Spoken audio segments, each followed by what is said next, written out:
Hey guys, Lech here with a Hummer H3 2007 model. We had a Manic recommend for this owner here to add this Lucas transmission fix to the car because it might be a slight leak, which this should help fix at least for now. This also helps, lubricate everything, so improves shifting and all that stuff. So we're gonna add this whole bottle, and I just quickly wanted to show you guys where it goes. So you don't mistake it, your transmission fluid check is here, and over here you have it for the oil. So don't mistake the two and add to the wrong one. And this actually locks, so you just pull this up, lift it out.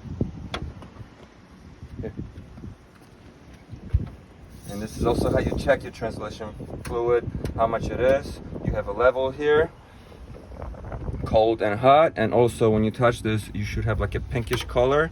This is a little darker right now, burnt, which is probably another reason we're adding this. So this bottle already comes prepared with the tip. We're just gonna have to cut that off and then we'll pour it in.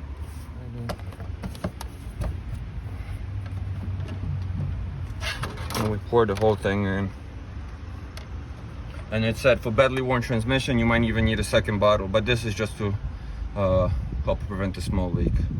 So we just let this go.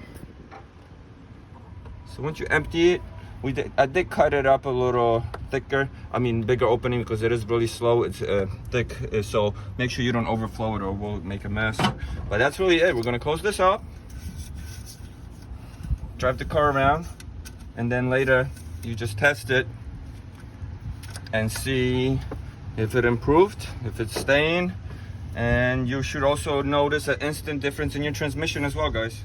And that's it, guys. Quick, simple video. Hope it's helpful. More videos coming on this car soon, so stay tuned. Subscribe, please. Questions, and let me know. And follow us, and more coming. Thank you.